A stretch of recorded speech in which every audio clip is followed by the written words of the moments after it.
அனைவருக்கும் வணக்கம். வாழ்க்கை வாழ்க்கை என்றால் என்ன? இந்த வாழ்க்கை என்று சொல்லப்படக்கூடியது ஒரு பெரிய நாடக மேடையாக அமைய நாம் ஒவ்வொருவரும் அன்றாடம் வாழ்கின்ற வாழ்க்கையில் நாம் எல்லாம் கதாபாத்திரங்களாக இருக்கின்றோம்.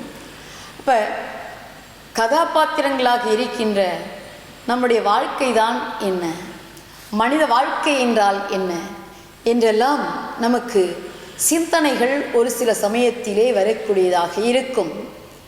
வாழ்க்கை என்று சொல்லப்படக்கூடியது இருவர் மனம் புரிந்து கொண்டு நல்ல மக்களை பெற்று அவர்களை நல்வழிப்படுத்தி அவர்களை உயர்ந்த நிலைக்கு கொண்டு வரச் செய்து மீண்டும் இல்லறம் என்று சொல்லக்கூடியதிலே அமைய வைத்து செல்வதுதான் வாழ்க்கை என்று சொல்லலாம்.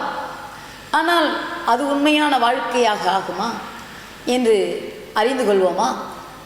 ஒரு நாள் ஒரு அரசனுக்கு சந்தேகம் வந்தது.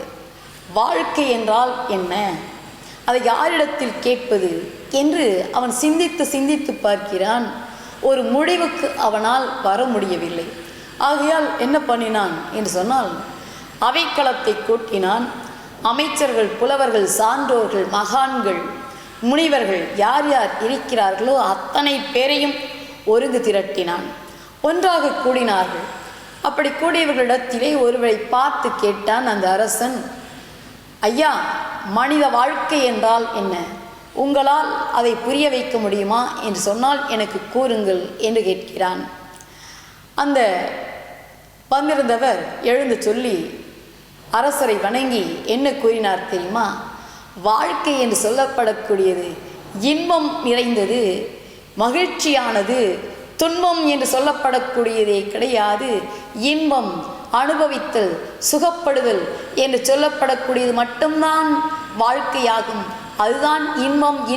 இன்பம் என்பதே வாழ்க்கை என்று கூறி முடித்தார். அந்த அரசனுக்கு அதை முழுமையாக ஏற்றுக்கொள்ள முடியவில்லை. இன்னொருவரை பார்த்து எழுப்பி கேட்டார். அவரும் எழுந்து அரசரை வணங்கினார். வணங்கிவிட்டு, அரசரே, வாழ்க்கை என்று சொல்லப்படக்கூடியது ஏதோ மகிழ்ச்சியானது, சந்தோஷமானது என்று நினைத்து விடாதீர்கள். அது முழுக்க துன்பம் நிறைந்தது. துன்பமான பாடுகள் வரும், பல்வற்றை நாம் சந்திக்க வேண்டியதாக இருக்கும். ஆகையினால் துன்பம் மயமாக காணப்படக்கூடியதுதான் இந்த உலகம். ஒவ்வொரு உயிருக்கும் கண்டிப்பாக துன்பம் என்பது இருந்து கொண்டேதான் இருக்கும். அதில் எத்தகைய மாற்றமும் கிடையாது. ஆக மனித வாழ்க்கை என்று சொல்லப்படக்கூடியது துன்பத்தின் மயமாக காணப்படக்கூடியது என்று கூறினார். அரசன் அதை கேட்ட மாத்திரத்திலே ஏற்றுக்கொள்ளவில்லை. அதையும் மூன்றாம் அவராக இன்னொருவரை எழுப்பினார். அவரும் அரசை வணங்கிவிட்டு, அரசரே என்று கூறி தன் கையிலே இருந்த ஒரு நாணயத்தை எடுத்து காட்டினார். அந்த நாணயத்தை காட்டியவர், அரசே, இந்த நாணயத்திற்கு எப்படி 2 பக்கங்கள் இருக்கின்றதோ அதனை போன்று மனித வாழ்க்கை என்று சொல்லப்படக்கூடியது இன்பமும் நிறைந்தது, துன்பமும் நிறைந்தது, இரண்டின் கலப்பாக அமையக்கூடியதுதான் வாழ்க்கையாகும். இன்பமும் துன்பமும் சேர்ந்து இருக்கும் என்று சொன்னால் அதுதான் நல்வாழ்க்கையாக காணப்படும் என்று கூறினார். அப்பொழுதும் அந்த அரசனுக்கு மன நிம்மதி என்று சொல்லப்படக்கூடியது வந்ததா என்று கேட்டால் மன நிம்மதி வரவில்லை. நான்காவதாக இன்னொரு நபரை எழுப்பினார்.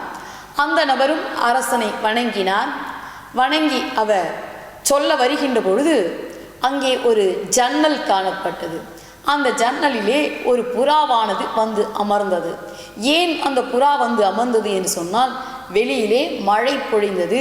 அந்த மழையிலிருந்து ஒதுங்குவதற்காக உள்ளிற்குள்ளாக வந்து அமர்ந்து கொண்டது.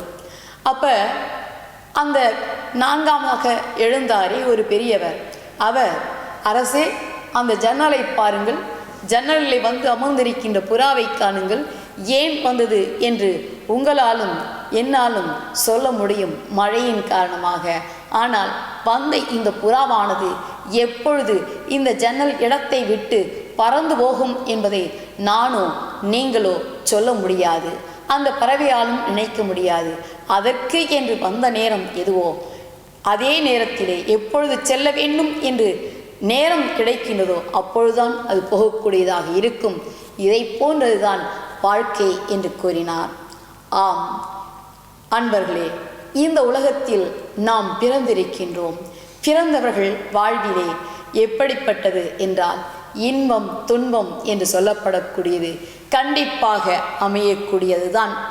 அது மட்டுமல்ல, நாம் பிறந்தோம், வளர்ந்தோம், துன்பப்பட்டோம், மகிழ்ச்சி அடைந்தோம் என்று சொல்லிக்கொள்வது பெருமையை தரக்கூடியதா என்று சொன்னால் அது பெருமையாக நாம் இருக்கின்ற வரையில்தான்.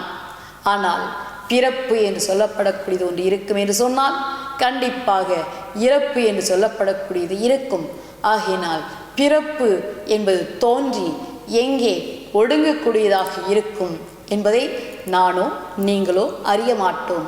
அந்த ஒடுங்குகின்ற இடம்தான் இறைவன் இருக்கின்ற இடமாக அமைகின்றது என்பதை தைத்திரிய உபனிஷத் எப்படி சொல்கிறது தெரியுமா? பிறப்பு என்பது இருக்கின்ற இடத்திலிருந்து அது ஒடுங்குகின்ற இடம் என்று சொல்லப்படக்கூடியது இரண்டும் ஒரே இடம்தான்.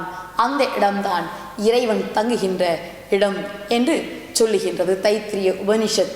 அதை போன்று நாம் நம்முடைய வாழ்க்கை என்று சொல்லப்படக்கூடியதிலே இன்பம் துன்பம் என்று சொல்லப்படக்கூடியதை அனுபவித்து அந்த நம்முடைய பிராரத்த கர்மா என்று சொல்லுகின்றோமே அதை முடித்து ஒடுங்குகின்ற இடம்தான் இறைவன் இருக்கின்ற இடம் என்பதை அறிந்து கொள்வோம். நன்றி, வணக்கம்.